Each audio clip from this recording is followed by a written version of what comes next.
Bonsoir à toutes et à tous. Bienvenue à Champagne-Mont-d'Or. Vous êtes nombreuses et nombreux à venir ici pour la première fois. Je me présente, je m'appelle Julien Treuillot, je suis l'élu en charge du développement durable et de la culture.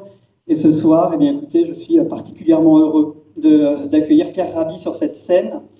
Pierre qui va débuter, initier un cycle de conférences que nous avons voulu à Champagne autour du développement durable. Il nous a semblé que dans notre société où tout allait toujours plus vite, toujours plus loin, toujours plus de consommation, de production, il était important de prendre le temps, de prendre le temps de se rassembler, de se montrer sobre, de faire communauté, de se réunir. Et je dois dire à quel point bien je suis heureux de voir que autant de personnes ont répondu à cet appel pour venir écouter Pierre. Et je tiens d'ailleurs à remercier Pierre d'avoir confirmé sa venue dans notre commune. Actuellement, il y a beaucoup de mouvements qui se mettent en place, beaucoup de choses qui se disent, et il nous semble extrêmement important de pouvoir avoir un temps de discussion autour de la sobriété. Et nous savons à quel point Pierre est un précurseur en ce domaine. Il fait partie des premières personnes qui ont osé s'arrêter, se poser, dire que de ce monde, il n'en voulait pas, qu'une autre manière de vivre, de consommer, de produire était possible. Aujourd'hui, de plus en plus de personnes se répondent de cette philosophie. Espérons qu'elles la vivront pleinement. Merci infiniment.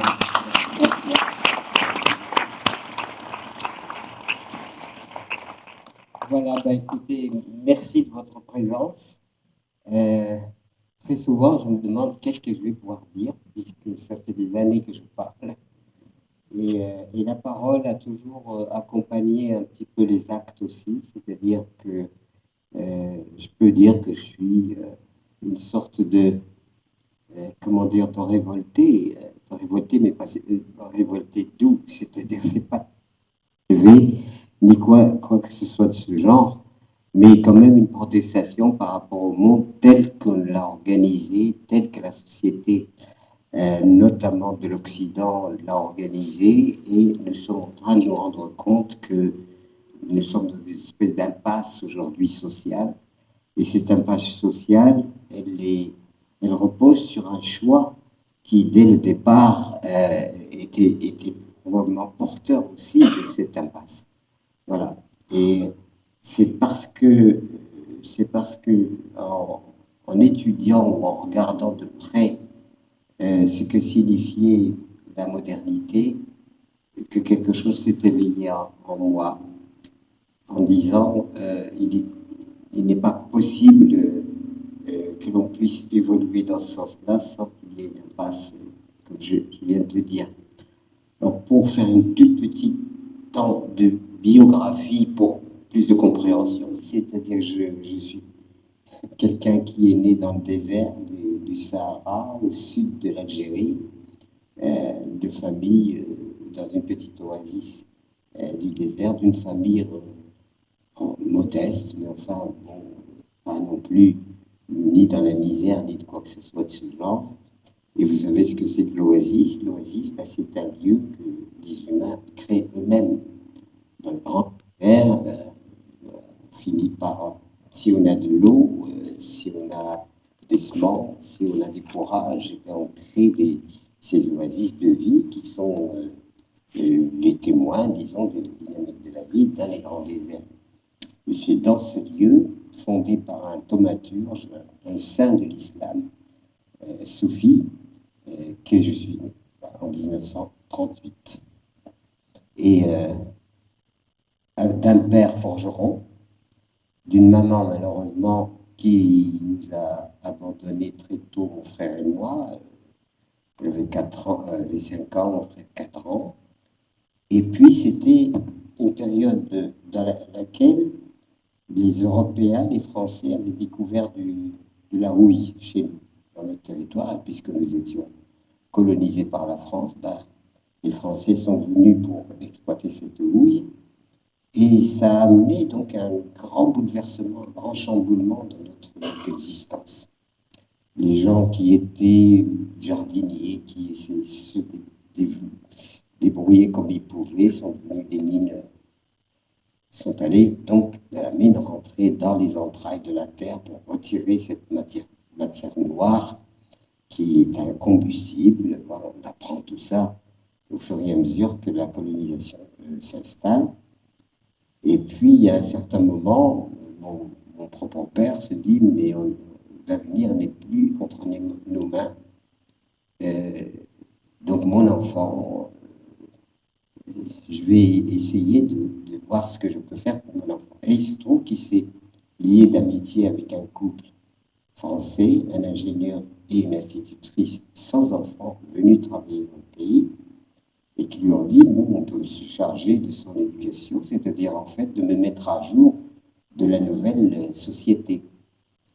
Et donc, ce contrat s'est passé entre mon père et mes nouveaux parents, mais avec quand même un certain nombre de conditions, c'est-à-dire mon père exigeait quand même que je reste un bon musulman, que je ne devienne pas chrétien, etc.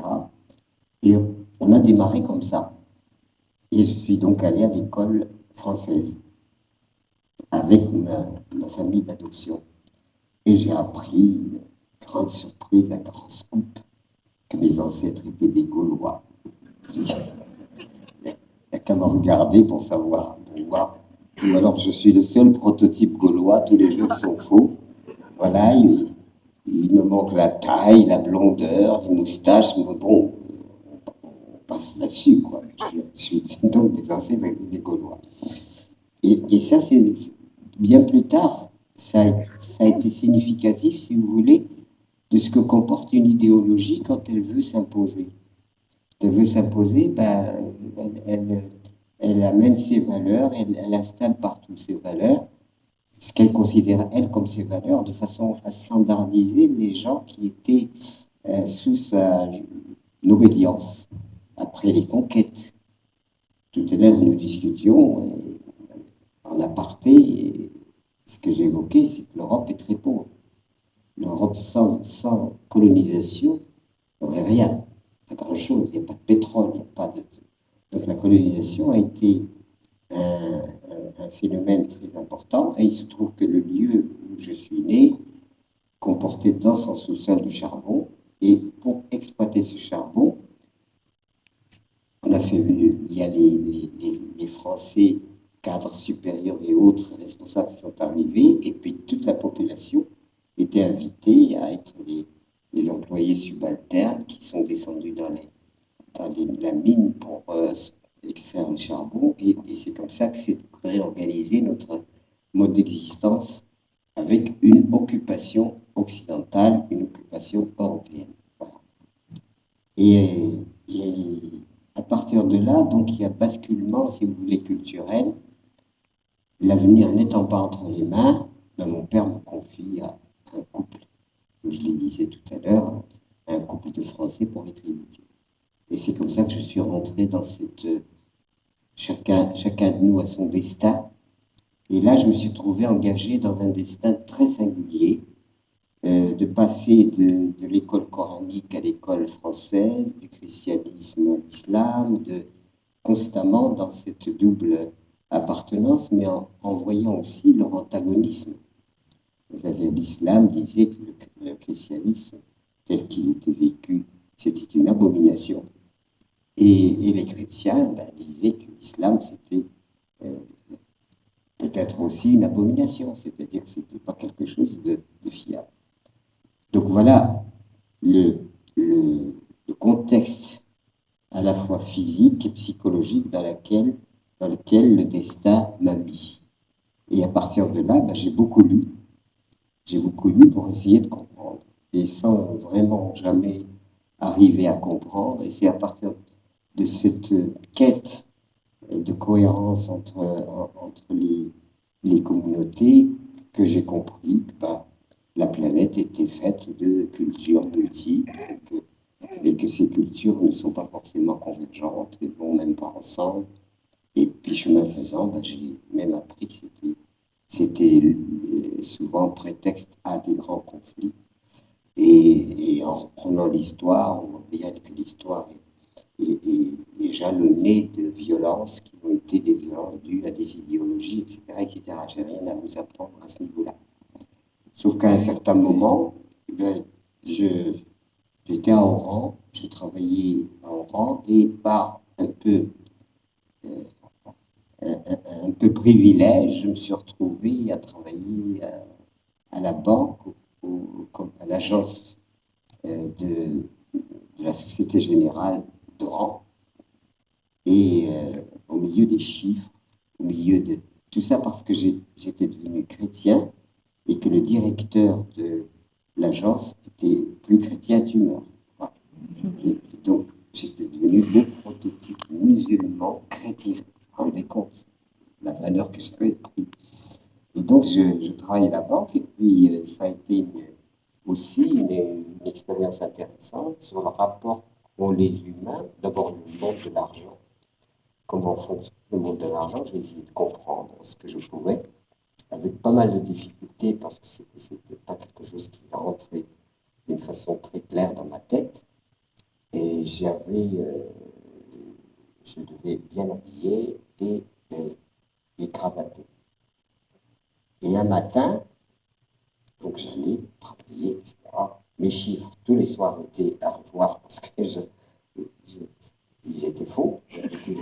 Voilà. Il y avait toujours des centimes qui manquaient, je ne sais pas où. Et à l'époque, il n'y avait pas d'ordinateur, donc on faisait tout à la main, on notait tout, on additionnait à la main, et puis à la fin de la journée, avant de clore, on avait les débits, les crédits, les débits, etc. Et tout ça, et on ne pouvait pas quitter l'établissement sans avoir remis les chiffres de la journée correctement équilibrés, etc. Et moi, il manquait toujours des centimes. Donc, voilà comment je peux appeler ça initiation. C'est-à-dire que ce n'est pas simplement un boulot.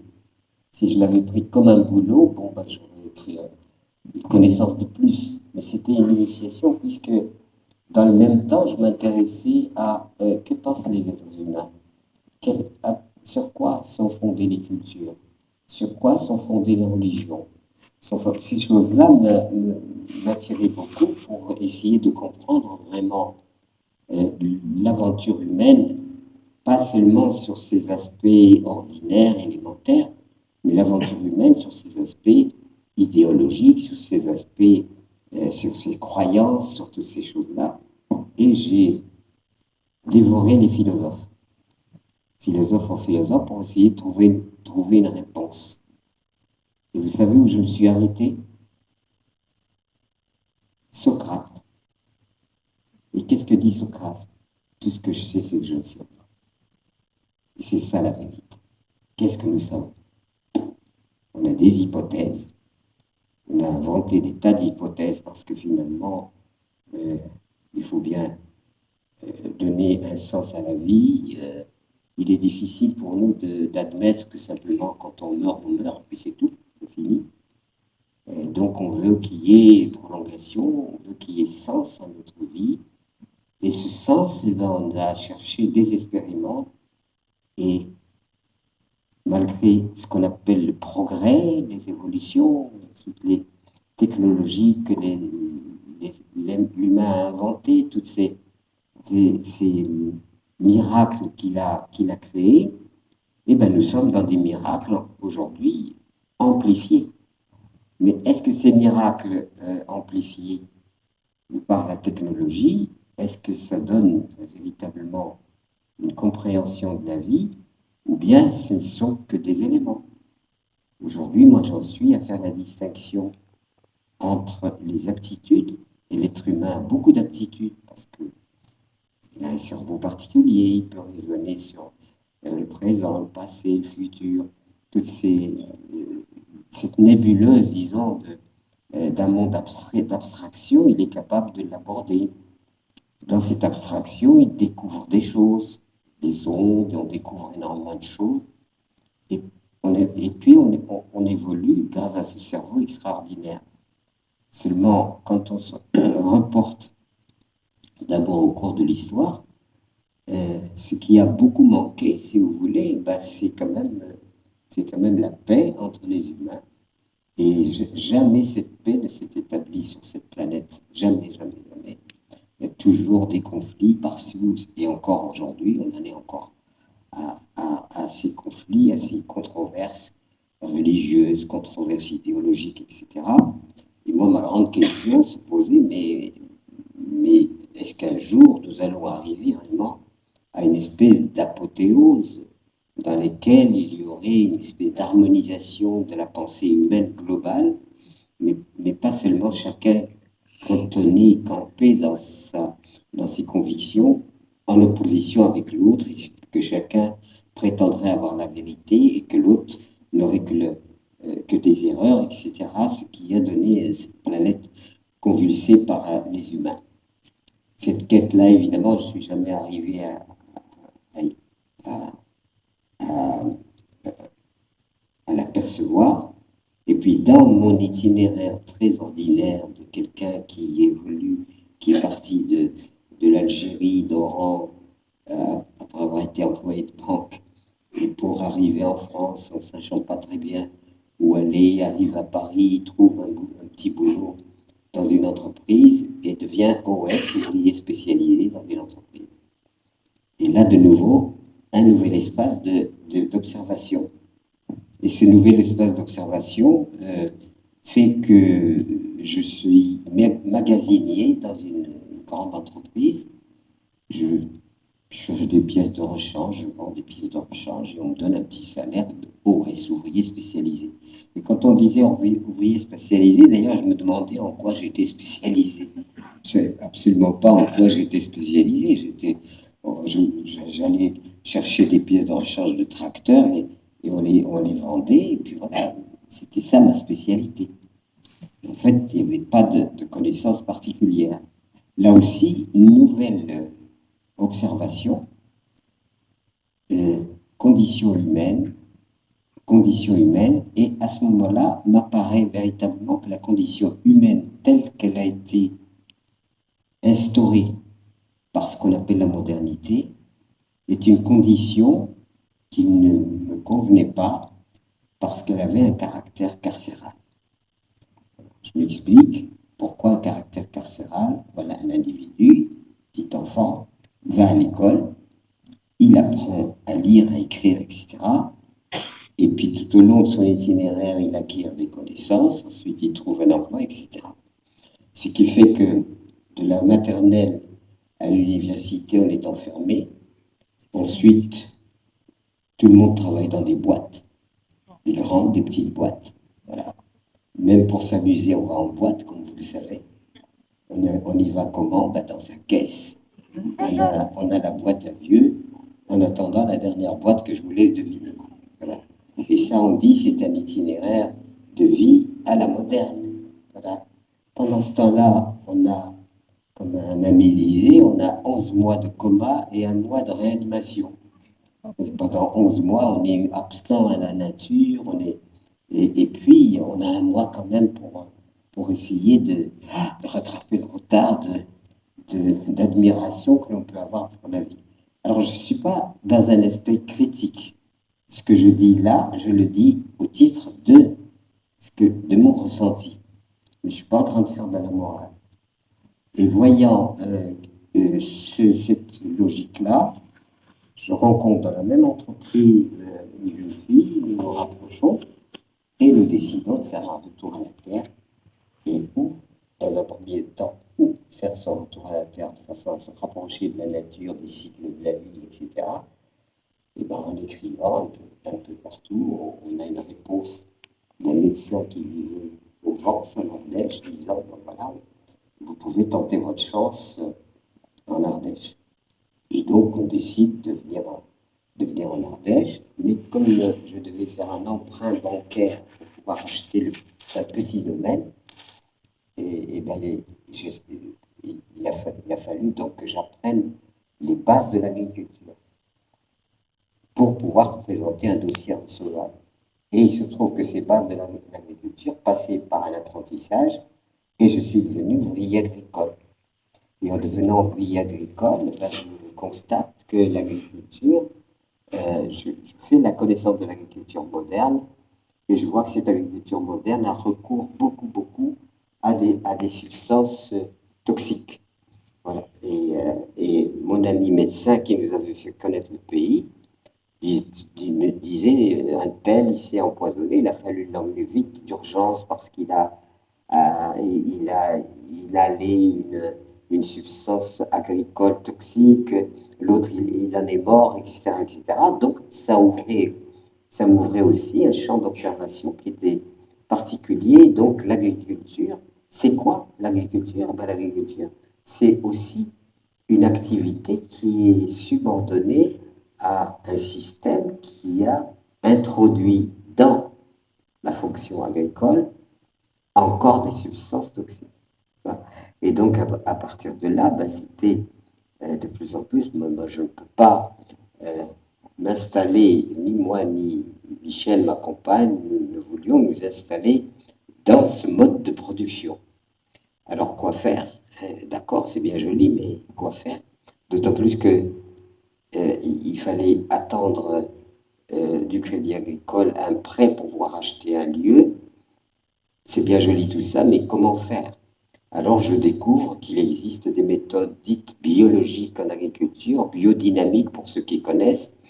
Et qu'est-ce que c'est que ces méthodes? Ben, ces méthodes-là, elles partent de l'idée que l'agriculture a affaire à la nature et que par conséquent, ayant affaire à la nature et à tous les phénomènes qui concernent la nature, il ne faut pas introduire d'éléments qui sont perturbateurs en quelque sorte de cet ordre naturel.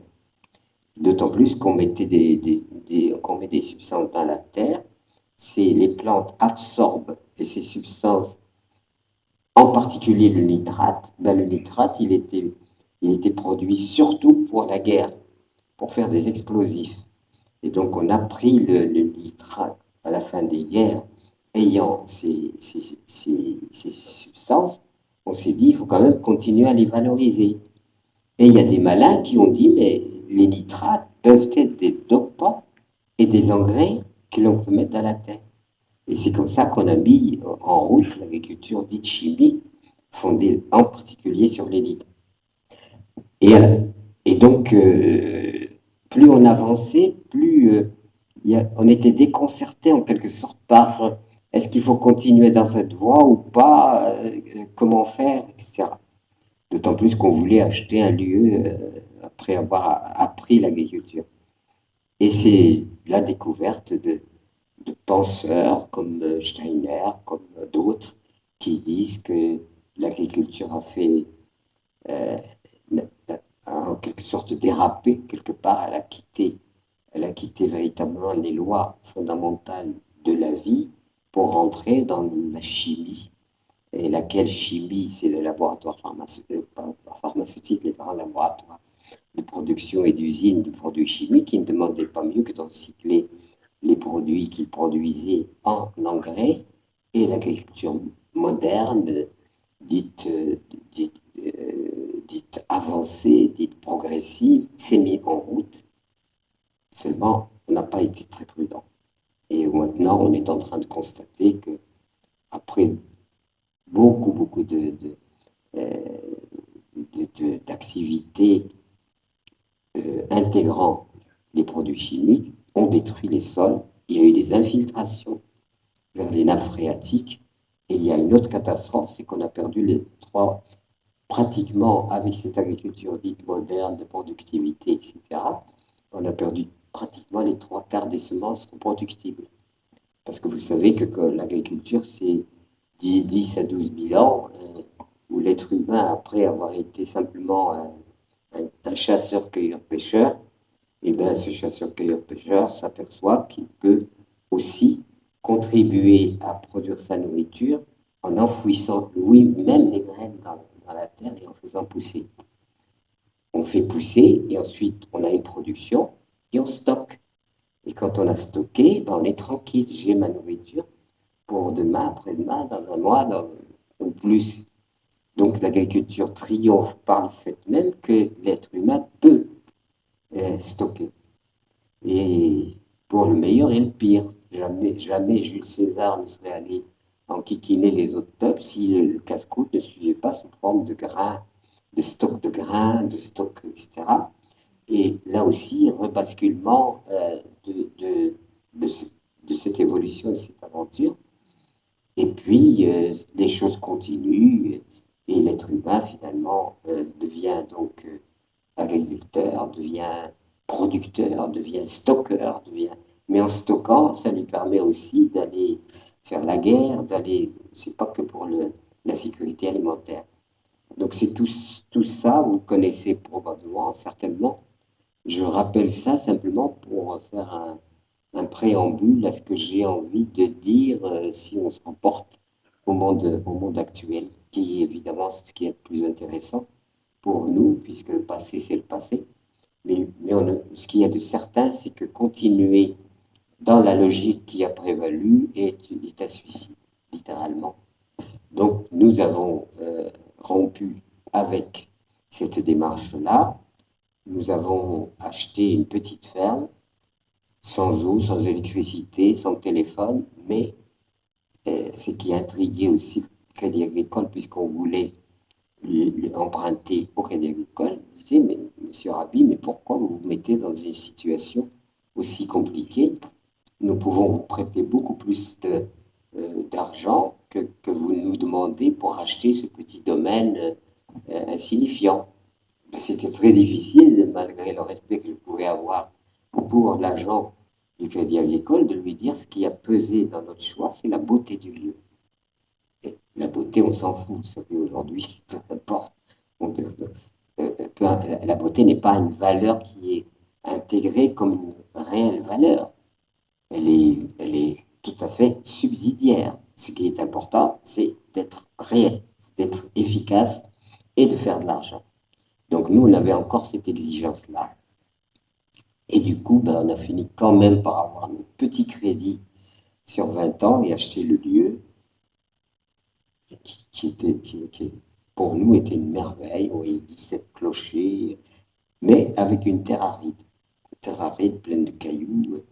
Il a fallu continuer à épirer, très peu d'eau, et survivre quand même dans des conditions difficiles, mais en compensation d'une certaine satisfaction d'être dans un lieu qui est un lieu inspirant, un lieu qui amène, qui nous nourrit pas seulement physiquement, mais qui nourrit aussi psychologiquement, et c'est la raison pour laquelle nous sommes installés depuis plus de 50 ans à Montchamp, ceux qui connaissent Montchamp, sud de l'Ardèche, lieu de cailloux, mais un lieu où on a survécu, on a fait toutes sortes d'aventures, de chèvres, de fromages, on a planté en bio, on a fait, etc., etc., etc.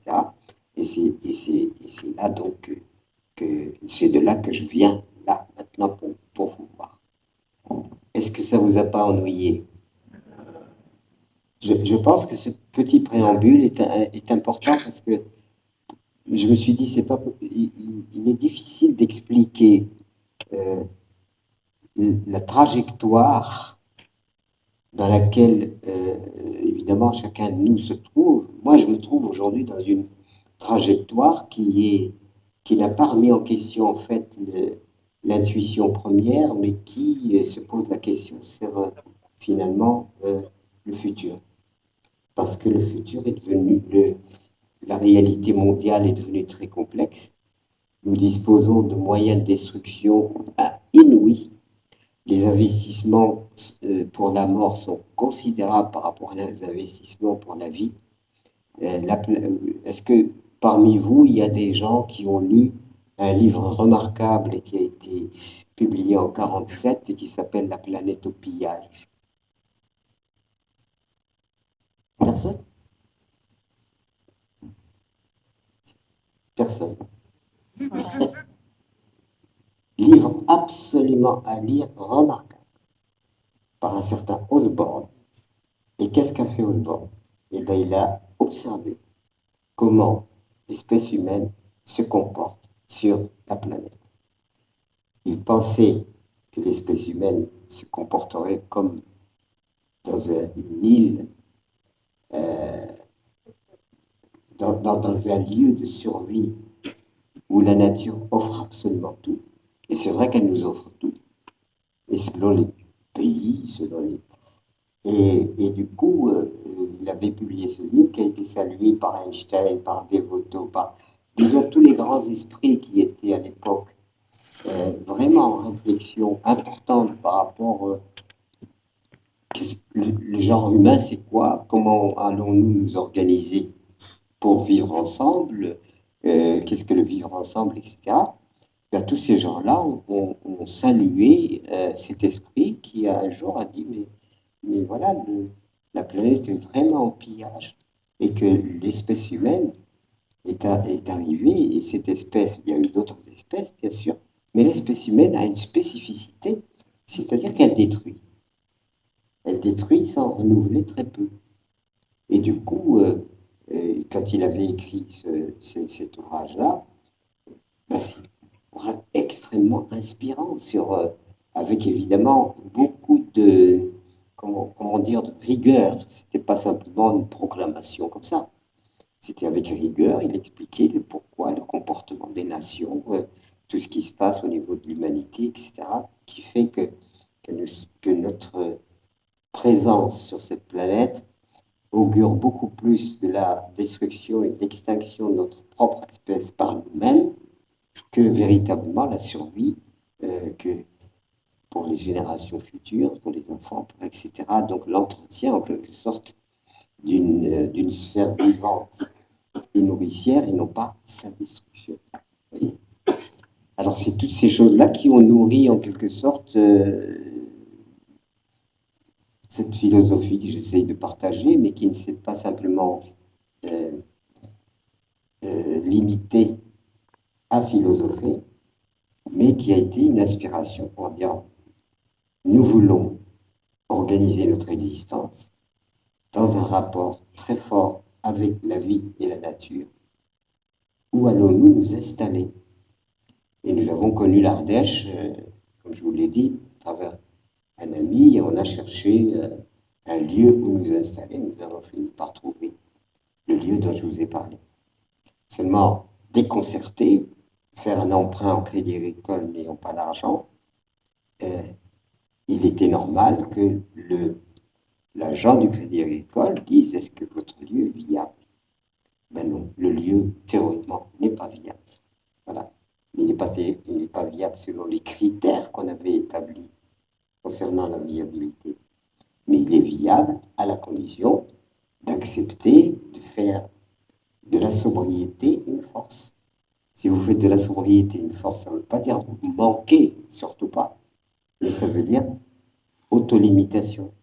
En plus, la grande récompense qu'on avait, c'est qu'on pouvait contempler 17 clochers, c'est-à-dire le paysage magnifique.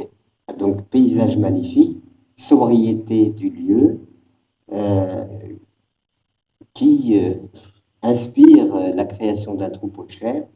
On crée un troupeau de chèvres et on applique l'agriculture écologique sur les arbres, sur tout le reste. Voilà. Arrivent les enfants et on se pose la question sur les enfants. Est-ce que les enfants vont approuver notre choix à nous? C'est bien joli, nous nous sommes fait plaisir, mais peut-être que les enfants ne seront pas d'accord.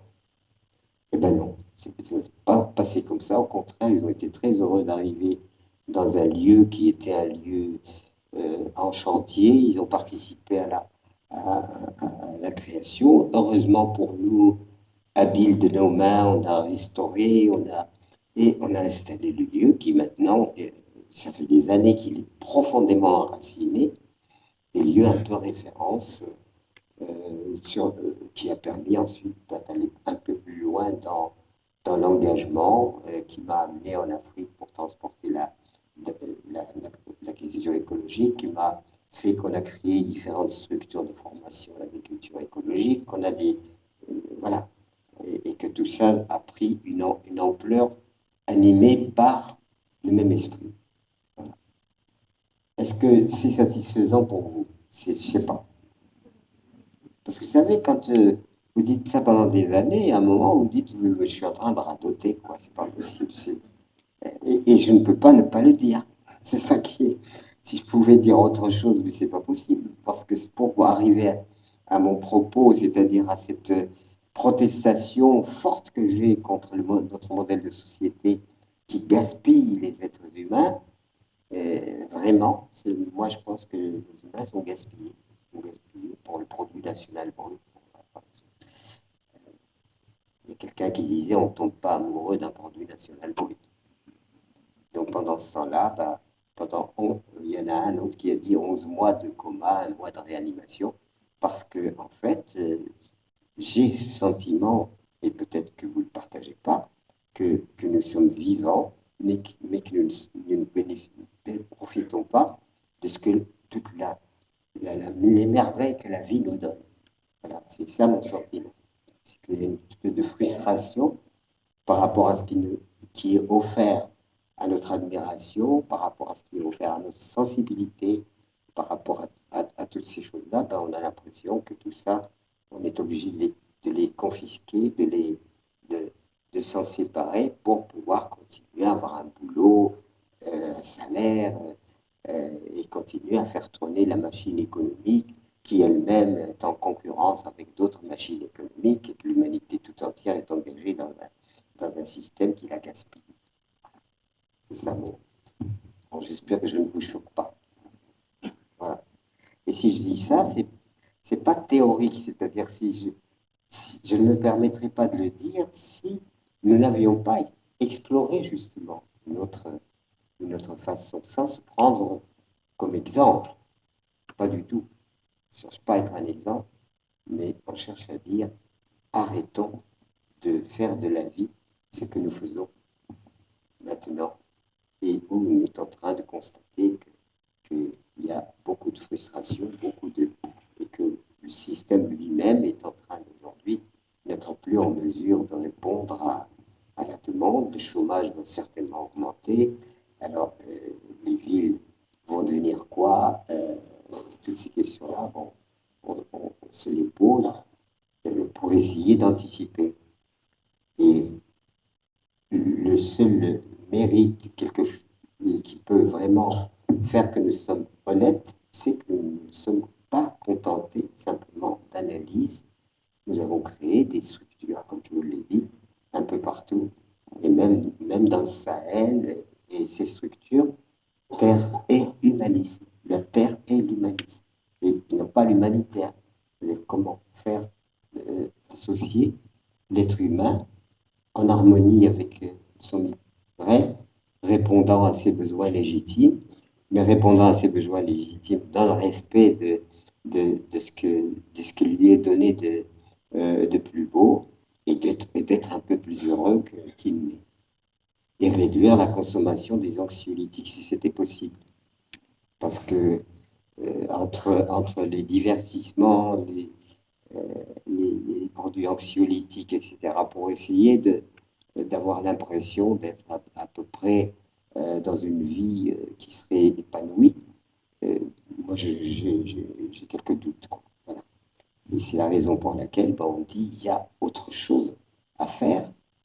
Répondre aux besoins matériels ne doit pas prendre toute la vie, et, mais il faut de plus en plus, pas comme nous avons essayé nous-mêmes de le faire, et bien de remettre l'humain au cœur de nos préoccupations.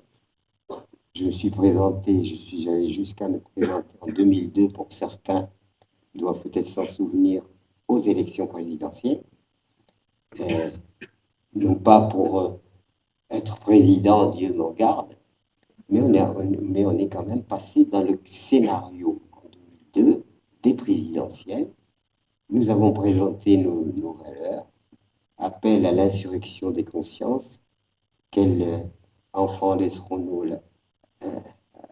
la terre, quelle terre laisserons-nous aux enfants, et on a décliné sur des valeurs politiques qui ne sont pas des valeurs de concurrence, mais qui sont des valeurs de sauvegarde et les valeurs de convivialité. Alors, on est parti un peu au Kaido, en disant, voilà, un peu comme des boy scouts, et puis en disant, eh ben, il fallait en quête des signatures d'élus. Et franchement, je me suis dit, si on a 3 signatures d'élus en état d'ébriété, compte tenu de notre programme programme complètement déjanté, ça n'a rien à voir avec si vous votez pour moi, je ferai ci, je ferai ça. Nous, on disait, profitons de l'échéance électorale pour créer le débat social, et pas simplement se contenter de dire il y a un candidat, on vote pour lui ou on vote pas pour lui, etc. Les, les échéances électorales devraient être des grands forums de réflexion entre citoyens aussi, et pas simplement quelqu'un qui dit votez pour moi. Ça devrait être l'occasion pour nous, citoyens, de nous concerter de façon à ensemble envisager le futur, parce que le futur ne fonctionnera pas simplement parce qu'on va élire quelqu'un. Et j'ai rien contre personne, hein, je veux dire, je ne suis pas là en train de démolir quoi que ce soit, mais des millions de gens mettent au pouvoir une personne. Cette personne, elle est là pour répondre aux aspirations de ces millions de gens. Seulement le problème, c'est qu'en fait, il y a il y a ceux qui proposent et ceux qui exécutent, et du coup, le débat public, qui devrait être un débat plus que jamais aujourd'hui mis en activité, ben, moi je ne le vois pas. Et il est temps, parce que ça ne va pas. Vous avez l'agriculture, ça ne va pas non plus. Je vous ai expliqué la disparition des semences. Les enfants continuent à être éduqués dans l'éducation, la, la, l'opposition. Il y a tout un ordre à rétablir si nous voulons véritablement trouver quelque chose, un mode d'organisation sociale et conviviale qui puisse permettre de se sentir heureux. Parce que là, j'ai consulté des amis qui sont bien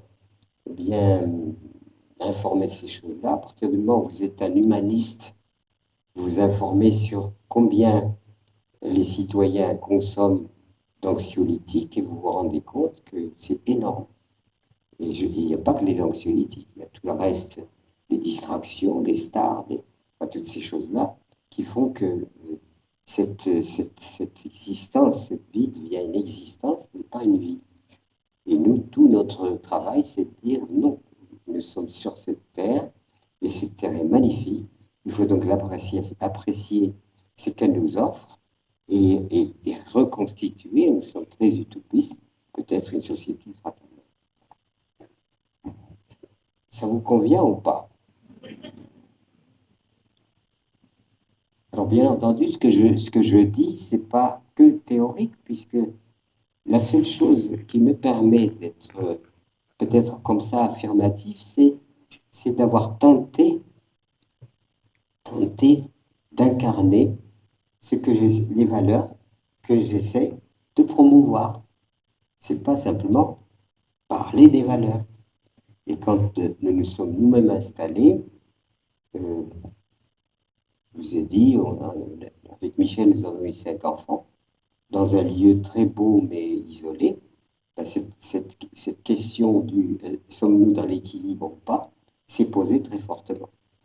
Et je crois que nous n'avons pas eu tort, malgré toutes les difficultés, ben, de choisir cette voie. Et ce n'est pas une voie où nous voulons triompher, j'ai 83 ans, peut-être que demain je ne serai plus là, je ne sais rien. Je ne sais pas ce qu'il y a sur mon compte, où est mon dossier, enfin bon. S'il y a quelqu'un qui a le bras long, on mettrait le dossier un peu en dessous de la pile pour qu'on m'oublie un tout petit peu, bon, parce que j'ai quelques idées encore à accomplir. Et voilà, je ne suis pas là pour vendre quoi que ce soit, c'est simplement, suite à cette expérience, j'arrive à un moment où à l'évidence, la voie actuelle et l'organisation actuelle de l'humanité n'est pas bonne, et peut même arriver à des situations d'une extrême violence, que l'humanité dispose d'armements inouïs, que l'humanité consacre beaucoup plus de moyens à la destruction par les armes de plus en plus perfectionnées, de façon à bien s'entretuer, que la terre nourricière est empoisonnée, que les espèces disparaissent, enfin, etc. Toute la litanie, si vous voulez, des éléments qui sont constitutifs d'un système à la dérive et d'un système qui n'offre pas de futur. Je reçois pas mal de jeunes. Leur grande question, les jeunes aujourd'hui, est-ce qu'on reproduit ce que nos aînés ont fait? Est-ce que si on veut reproduire ce que nos aînés ont fait, ben, c'est le chômage, etc., etc., d'une façon réaliste. Est-ce qu'il y a autre chose à faire? Bien entendu, moi, il y a longtemps que je parle de sobriété, bien sûr, c'est-à-dire apprendre le contentement, non pas par la surabondance et jeter ensuite et voir combien les sociétés produisent et gaspillent, produisent, etc., etc. Donc, revenir à cette sobriété et, en urgence, bien entendu, il va s'occuper de la terre et nourricière parce que c'est elle qui déterminera le futur. Voilà. Donc, si je veux résumer un peu les choses, je serai un peu dans ce schéma-là, en élaguant le reste que je pouvais faire. Vous pouvez aller sur Internet et vous verrez qu'on n'a pas chômé, on ne chôme pas. Et on continue sur cette même voie de prévenir ce qui risque d'arriver en termes de dérives graves à notre petite mesure. Et c'est la raison d'ailleurs pourquoi on a lancé aussi, vous avez entendu parler de colibri. Le colibri, ça m'a été inspiré par une légende amérindienne qui disait qu'un jour, il y a eu un grand incendie de forêt. Tous les animaux étaient atterrés, ne pouvaient rien faire. Et par contre, ce petit oiseau colibri, vous savez, avec son long bec, il va prendre quelques gouttes d'eau dans la rivière et il vient les jeter sur le feu. Et puis il y a le tatou qui le regarde depuis un moment. Il dit colibri, mais c'est pas fou, c'est quand même pas avec ces quelques gouttes d'eau que tu vas éteindre le feu. Le colibri se tourne vers lui, lui dit je le sais, mais je fais ma part. Voilà.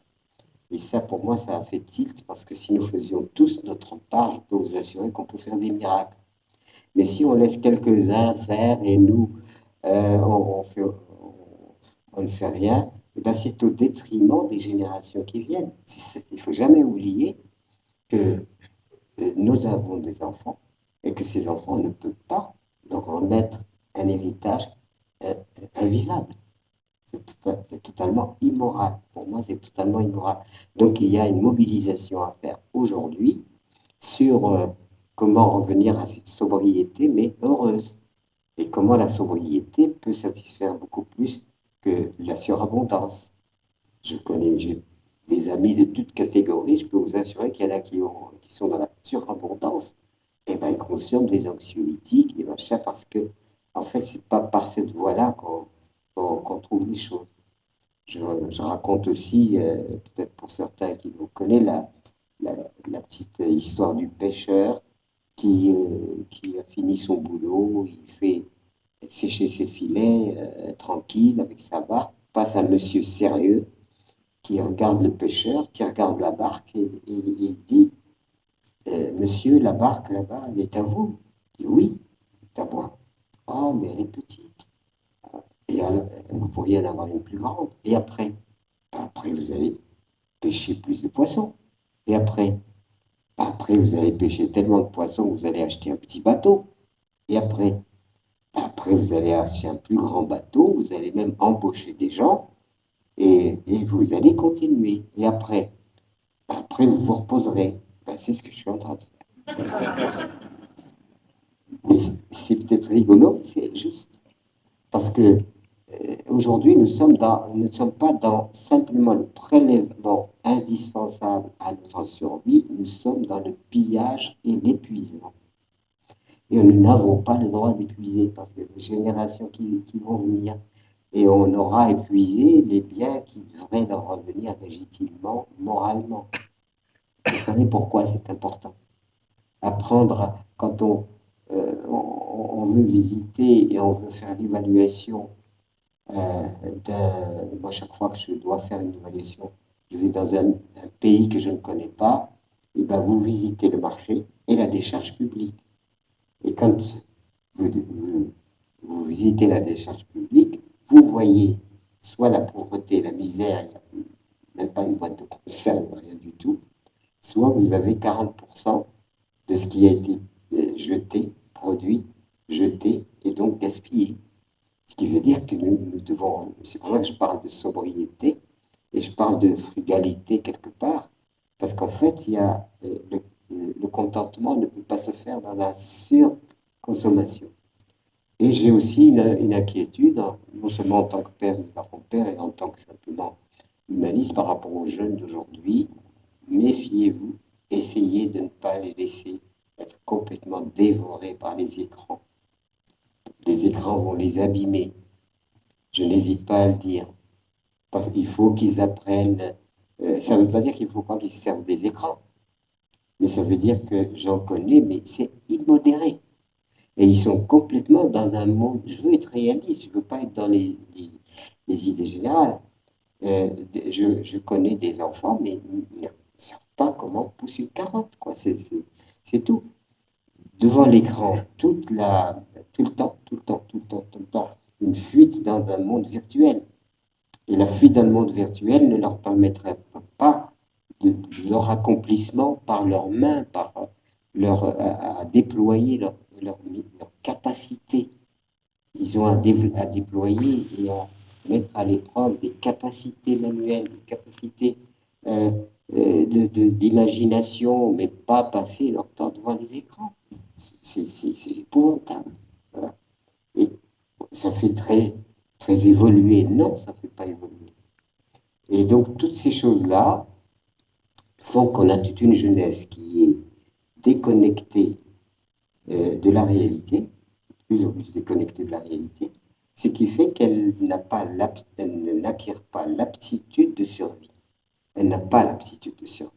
Si elle n'est pas nourrie, on ne lui donne pas, alors qu'il faudrait développer cette aptitude de survie. Et moi je suis un peu vieux maintenant, mais s'il ne s'agissait que moi, chaque école serait équipée d'un jardin, de façon à initier l'enfant. Comment c'est un miracle, une petite graine de rien du tout, vous avez, ça vous donne, ce miracle de la vie, c'est absolument extraordinaire. Ils ne sont pas éduqués à tout ça.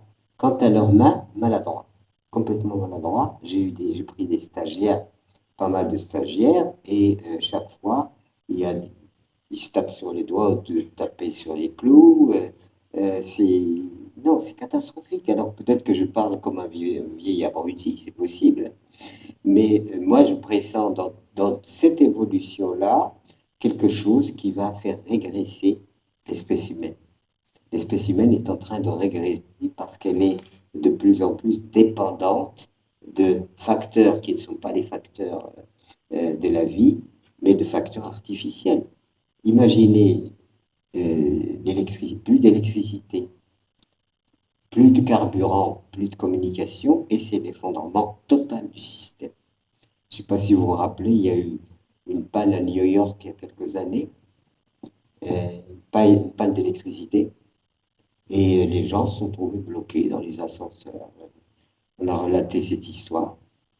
Euh, Parfois, 9 mois après, il y a eu une avalanche d'enfants qui sont arrivés. Je ne sais pas comment ils se sont débrouillés, puisqu'il fallait bien passer le temps quand même. Et, mais en fait, vous voyez combien, ce sur quoi je veux insister, c'est que nous sommes en danger de fragilité, de vulnérabilité. Le système est en train de mettre en évidence le fait que nous ne maîtrisons pas la vie. Pas du tout. Voilà. Et je tiens à le proclamer. Donc il faut maintenant travailler à ce qu'il y ait une nouvelle ère, mais cette nouvelle ère écologique ne peut pas être simplement de l'écologie de contemplation ou d'écologie cardiaque, d'accord? Mais une écologie active. Et pour moi, l'agriculture, par exemple, peut être une agriculture écologique et qui concilie la nécessité de survivre biologiquement et de se nourrir, et en même temps des connaissances approfondies sur les mystères de la vie. Il n'y a pas longtemps, une journaliste, grande journaliste, est venue me voir parce qu'elle faisait une... Je lui ai dit, Madame, vous êtes de l'eau, donc vous faites une enquête sur vous-même. Et bien sûr, si moi on me presse, il n'y aura pas grand-chose, mais enfin, nous sommes, il n'y a pas l'eau et nous sommes de l'eau. C'est ça qu'il faut qu'on arrive à comprendre, que nous ne sommes pas, nous sommes, disons, autoproclamés les patrons de... Mais non, nous ne sommes patrons de rien du tout, puisque quand on prend un ratio temporel de 24 heures, l'espèce humaine n'est là que depuis 1 minute et demie à 2 minutes, c'est tout. La planète n'a pas eu besoin de nous. Et j'ai écrit un bouquin sur euh, la tristesse de Gaïa qui paraîtra en novembre, où j'ai essayé d'analyser, de réfléchir un petit peu sur le rapport de l'humain et de la planète Terre. Et je commence par une anecdote de Gorbatchev qui dit qu'un jour, il y a une planète de l'espace qui, euh, qui rencontre la planète Terre, elle la regarde et lui dit, ma pauvre, tu es complètement, tu vas mal, tu sens mauvais, qu'est-ce qui t'arrive? Tu es toute dépenaillée, ça va pas. Et la planète Terre lui dit, ne m'en parle pas, j'ai rattrapé l'humanité. Et l'autre lui dit, mais ça n'est que ça. Oh, je l'ai attrapé, moi je m'en suis guéri et tout va bien. Alors c'est rigolo et c'est ce qui risque d'arriver. Parce qu'en fait, tous les processus actuels engagés par les humains eux-mêmes concernant leur propre survie sont des processus suicidaires. Tous, la plupart. Donc, réveillons-nous et si nous voulons que notre histoire puisse se prolonger, mais se prolonger correctement, puisque nos pulsions, toutes nos pulsions, sont aujourd'hui beaucoup amplifiées et soutenues par nos innovations techniques. Si je devais venir vous voir à cheval, il aurait fallu que je m'y prenne bien plus tôt. Alors, le passage, par exemple, du cheval animal au cheval vapeur a permis donc la thermodynamique. Et la thermodynamique fait que l'accélération de notre translation sur l'espace s'est faite d'une façon très forte. Et nous sommes aujourd'hui, bon, avec des bagnoles euh, où, où finalement le temps a été modifié, mais en fait, nous n'avons jamais le temps, nous avons de moins en moins de temps, et on est de plus en plus dans le manque de temps, etc., etc. Alors que le temps, c'est ce qui donne la cadence à la vie elle-même, et c'est ce qui donne la cadence même à mon propre cœur, à ses pulsations, à tout ce qui...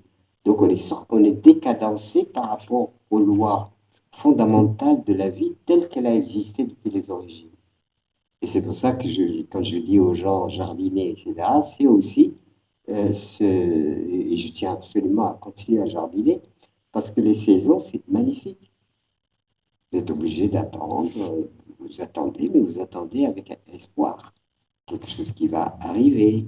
Et donc ce côté doux de la vie, ce côté justement rythmé de la vie, il est perdu. Et nous sommes quelquefois dans des... Comme je l'ai dit d'ailleurs, il m'est arrivé de prendre pas mal l'avion, non pas pour me promener, mais pour mon engagement. Et les gens, je ne sais pas combien un avion fait, la vitesse d'un avion, c'est incroyable. Et ben on regarde, on va être en retard. Mais on ne se rend même pas compte que ça n'a rien à voir avec les choses telles que la vie les a établies. Alors voilà, on arrive, c'est pas la peine que je continue à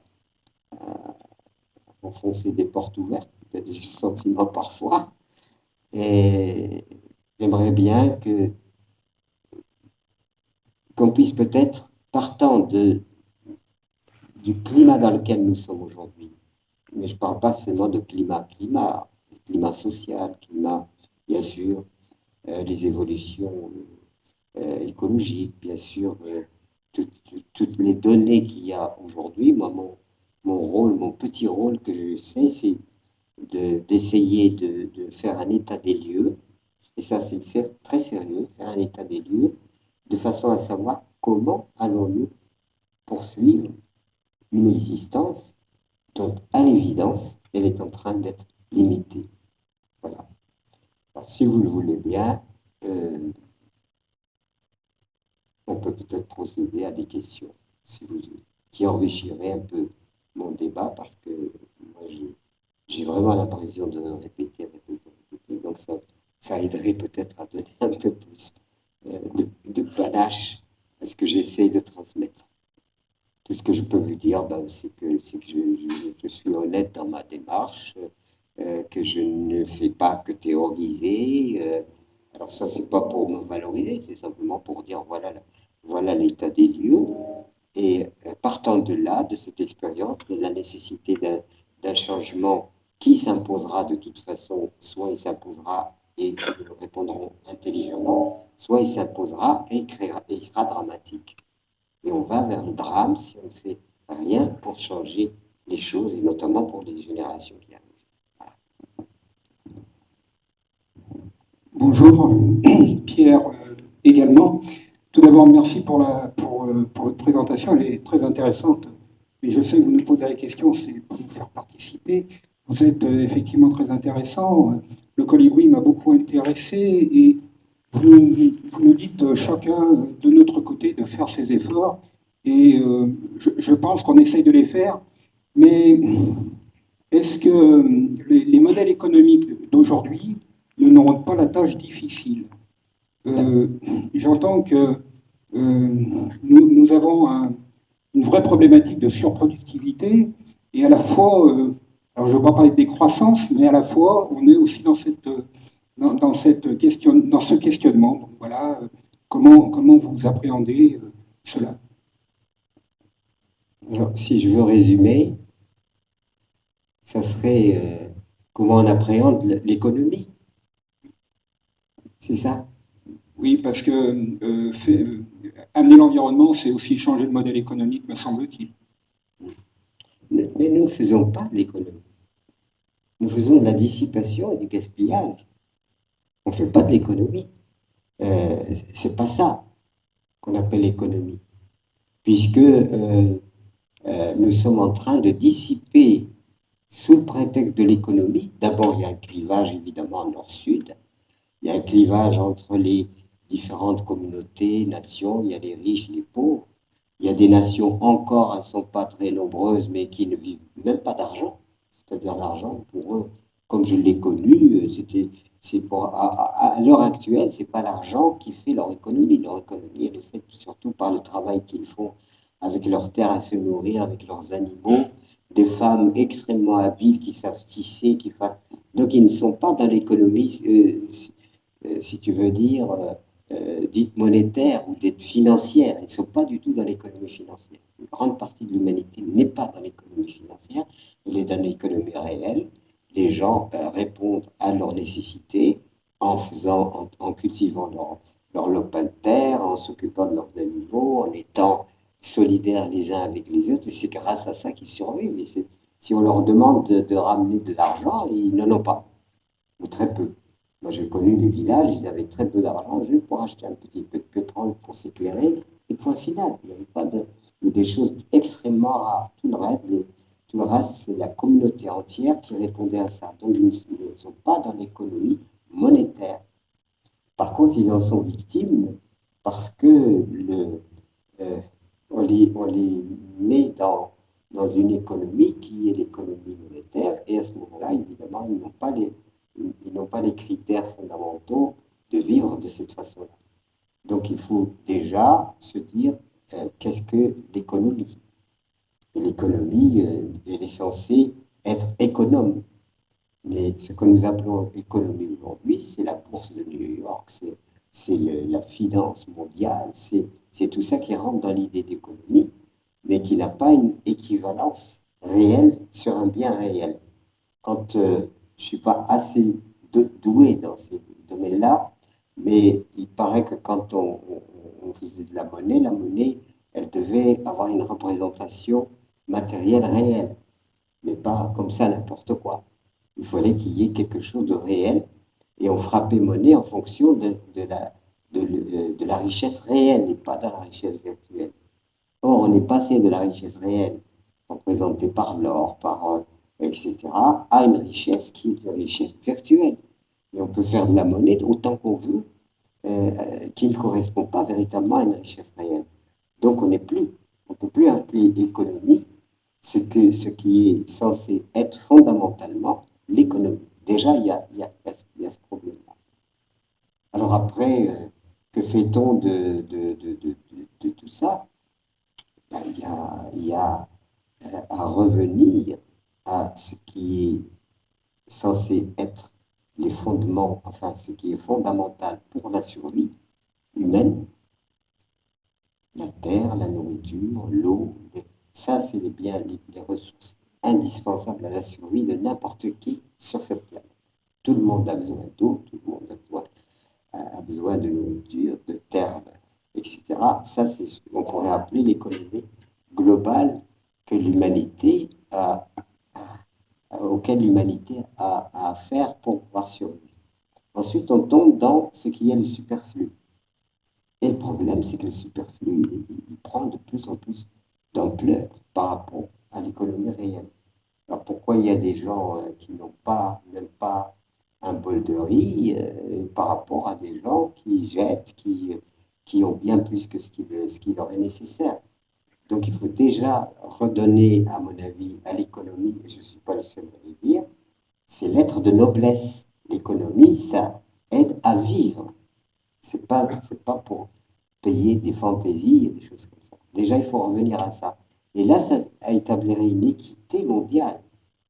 Parce que sinon, il n'y a pas d'équité mondiale. Moi, j'ai vu des paysans du Sahel, ils étaient organisés en système d'autonomie. Ils faisaient leur lopin de terre, ils avaient leurs animaux qui tissaient les vêtements, etc., etc. Et ils étaient autonomes. Ils leur demandaient de l'argent, c'était pratiquement, ils n'en avaient pas. Mais ils vivaient quand même autrement.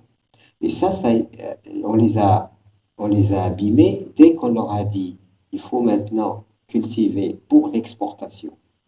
Dès qu'on les a fait rentrer la production exportable, et ben ça a fait le même effet que chez les paysans occidentaux. Beaucoup de paysans occidentaux se sont appauvris par l'agriculture de marché et la monoculture en particulier. Et voilà, les paysans ils se sont mis à faire du coton, du canne à sucre, enfin c'est l'olica, et du coup ils sont rentrés dans l'économie qui est garantie par la finance et pas dans l'économie réelle qui est garantie simplement par leur travail et les ressources dont ils disposent et dont la nature les a dotées. Donc il faut déjà rétablir l'économie parce que la façon dont nous traitons l'économie n'est pas économique, absolument pas économique. Au contraire, on a ouvert un large espace au gaspillage qui est absolument considérable. Gaspillage. Donc revenir à la sobriété pour moi, c'est revenir aussi à l'équilibre, à ce qui permet réellement de vivre et de survivre et de répondre à nos besoins élémentaires de survie et réduire le superflu qui est maintenant devenu considérable. Voilà.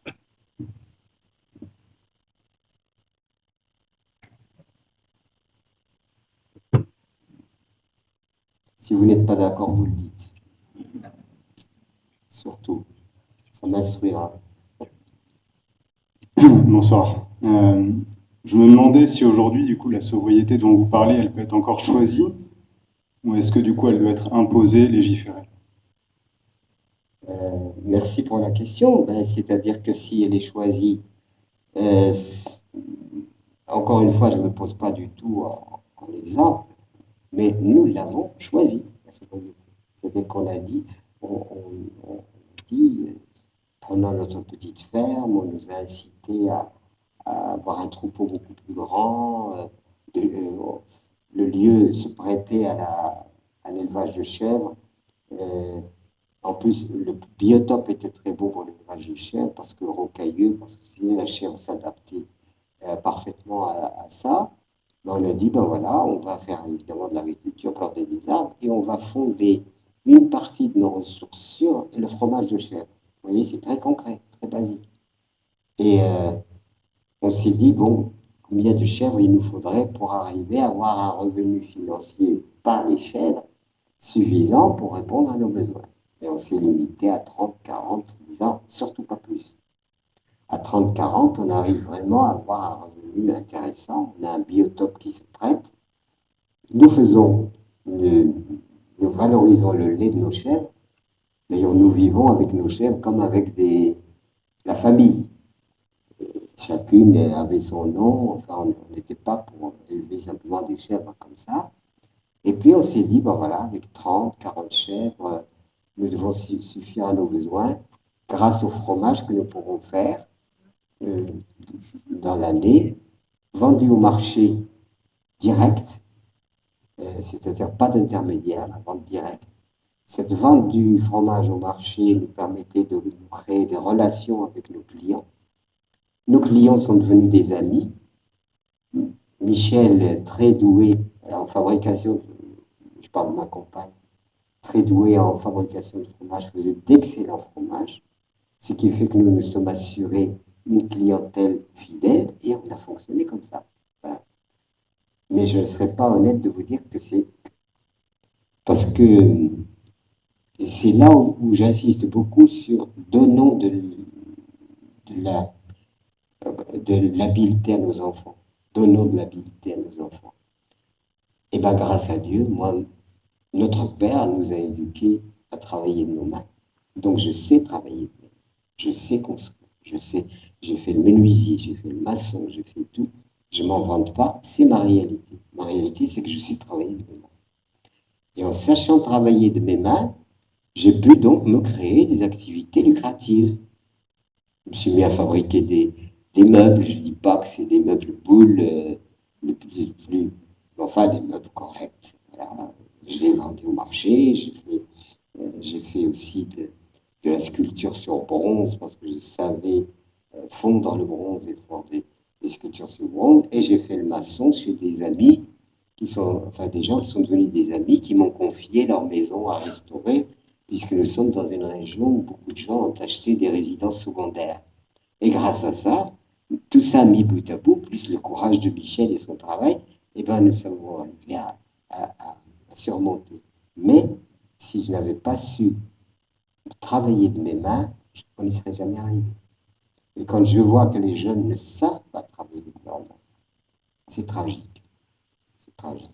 Je le dis franchement, c'est tragique. Et s'il y avait une réforme à faire au point de vue de l'éducation des enfants, d'ailleurs, ce n'est pas dit que je n'écrive pas, ça n'aura aucun écho au ministère de l'Éducation pour dire pitié, ouvrez des ateliers dans les écoles, que les enfants apprennent à travailler de leurs mains. Ayez des lopins de terre qu'ils apprennent à travailler la terre.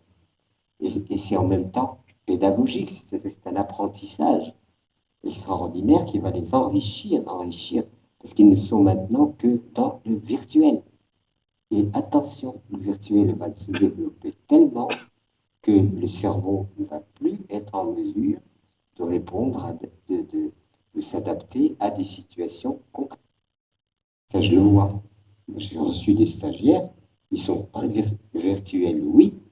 En dehors du virtuel, ça ne va rien faire. Plein de pansements autour des doigts parce qu'au lieu de taper sur les clous, ils tapent sur leurs doigts, etc., etc. Ne méprisons pas les mains. Les mains sont le trésor que la nature nous a donné. Elle les a fait habiles. Eh bien, profitons-en pour que les enfants soient cultivés de leurs mains, pas seulement de leurs écrans. Voilà. Et ça, je n'hésite pas à le dire. Vous faites ce que vous voulez. Mais moi, je trouve que c'est tragique. Et les ministères devraient comprendre qu'on ne peut pas donner transmettre à un enfant uniquement des abstractions et prétendre que c'est avec ces abstractions qu'il va pouvoir s'en sortir en situation difficile. Voilà. D'autres questions?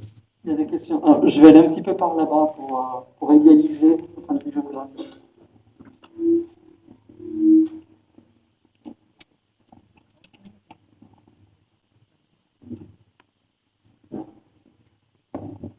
Bonsoir. J'avais une question pour commencer. Est-ce que vous avez lu un livre qui est sorti en septembre dernier, donc très récent? Vous avez lu un livre qui est sorti en septembre dernier qui s'appelle L'enfer numérique. L'ancien numéro? L'enfer numérique. Ah, l'enfer numérique? Oui. Non, j'en ai entendu parler. Bon, c'est plutôt, enfin, vous avez parlé, on est parti de la colibri, donc chacun fait ce qu'il peut et au mieux. Je dois dire que personnellement, j'essaie beaucoup, je plafonne, et quand on voit le tsunami qu'on se prend avec le numérique, quand je dis le tsunami, c'est parce qu'en fait, on nous vante une économie décarbonée, loin s'en faut, elle n'est pas du tout. C'est en fait puissance 10 qu'on a fait avec le pétrole, hein, donc on se raconte des histoires, mais c'est ce qu'on nous met devant. On est projeté là-dedans, et aujourd'hui, je suis dans l'industrie, bon voilà, mais à culpa.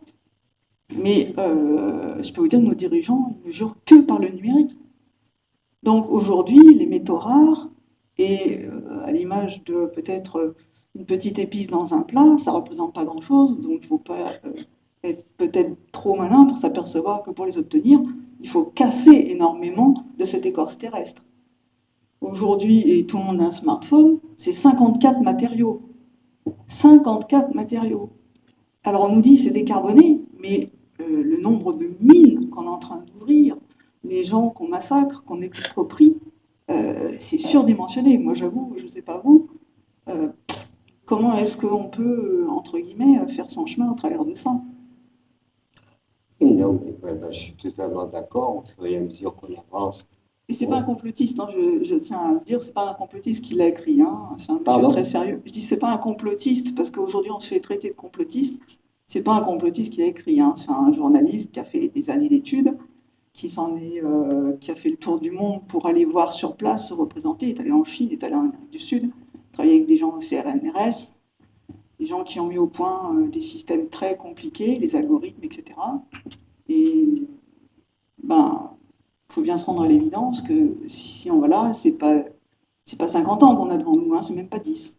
Si vous parliez de pillage, elle est pillée, la planète. Et c'est maintenant, c'est pas demain, hein, c'est maintenant, ça se passe. Quoi faire? À titre individuel, quoi faire? On a tellement interfacé les hommes, on peut même plus se parler sans passer par un algorithme. Il n'y a même plus personne, plus de services publics, plus de gens. Donc je sais pas, voilà, c'est... Je viens avec c'est fait beaucoup de questions, hein, j'en conviens, mais voilà.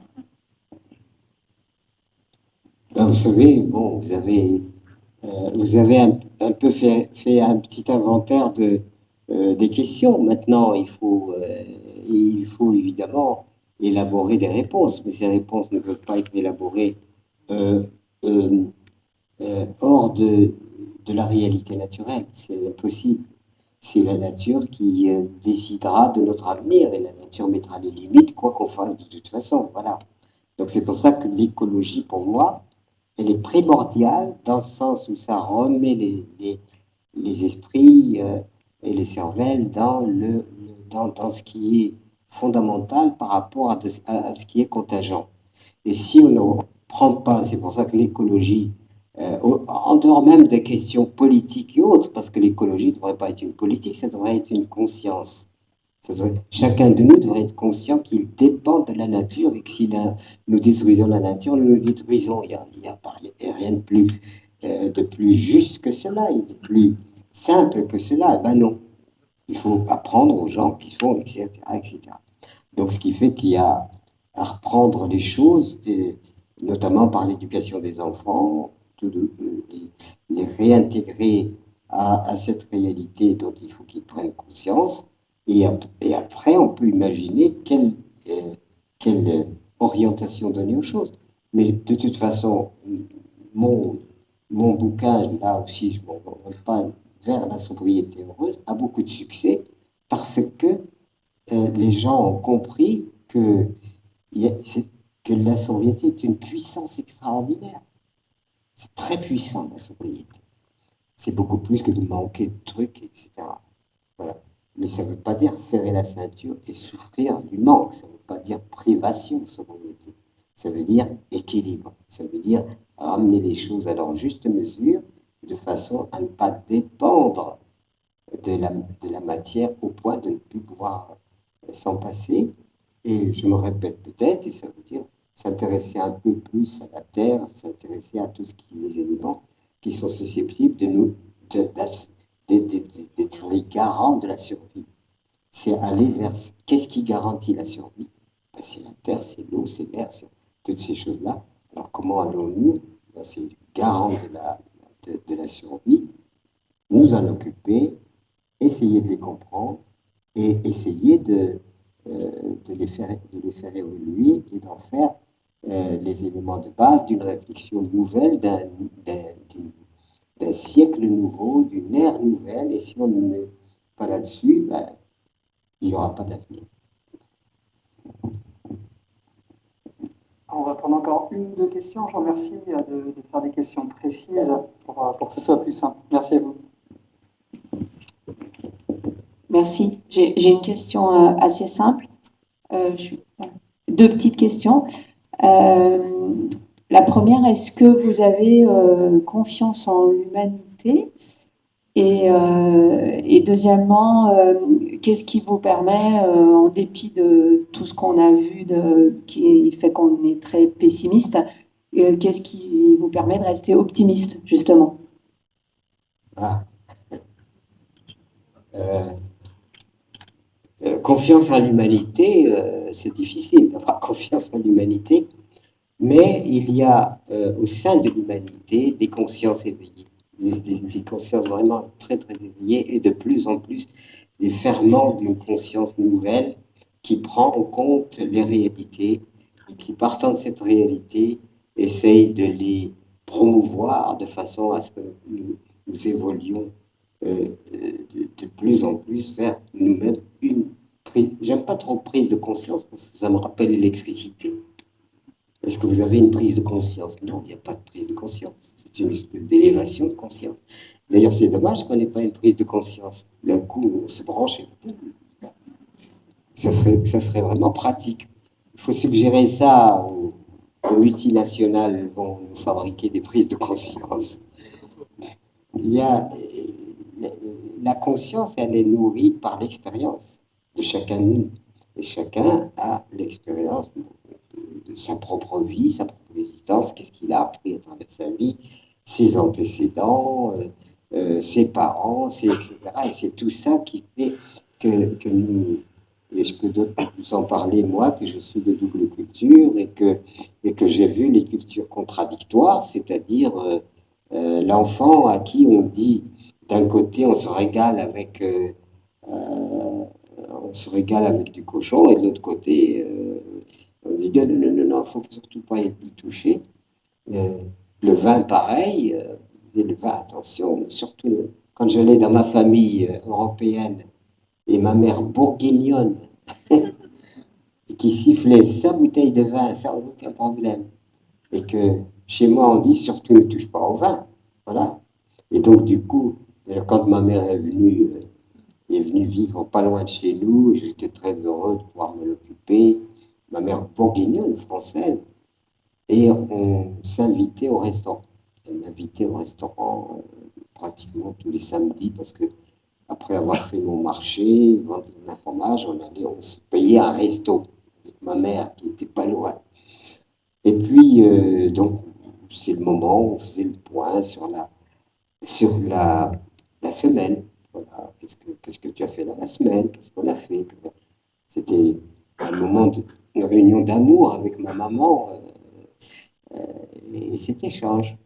Et puis alors, comme elle était bourguignonne et qu'elle buvait du vin, bien sûr, moi j'avais du mal à boire du vin.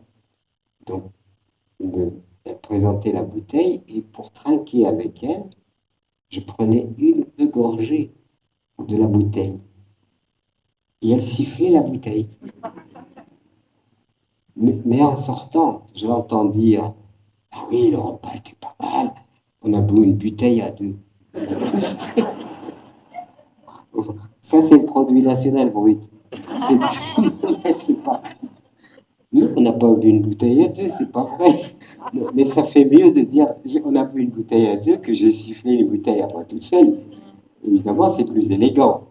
Mais dans la réalité de la vie, c'est comme ça que ça se passe. Hein? Et ceux qui, Et puis les autres, voilà. Donc, toutes ces choses-là font partie, en quelque sorte, il y a à réfléchir, en quelque sorte, sur comment allons-nous établir une sorte de convivialité. D'ailleurs, j'ai oublié un petit peu la question. C'était quoi la question? Hein? Comment rester optimiste? Ah, l'optimisme. Je dois vous dire que je suis fatigué et que je ne suis pas forcément optimiste ou pessimiste. Il y a un auteur que j'ai apprécié en son temps qui était Georges Bernanos, qui disait que l'optimiste était un imbécile heureux et le pessimiste un imbécile triste. Bon, c'est un peu fort comme jugement, quoi. Non, moi je pense que si je ne restais pas optimiste, je crois que je démissionnerais, puis j'ai tout. Démissionner, ça veut dire se retirer du souci que l'on a de la vie. Voilà. Et il paraît que c'est Jean-Louis Hésine qui un jour a raconté qu'il y avait un monsieur de 125 ans. Je ne sais pas dans quel pays. 125 ans. Alors bien sûr, les gens, les journalistes, tout le monde vient, les médecins, tout ça, viennent voir comment il a fait pour vivre aussi longtemps. Alors tout le monde est là, avec les calepins prêts à noter, les autres avec leur micro, etc. Et puis, monsieur, quel est le secret de votre longévité?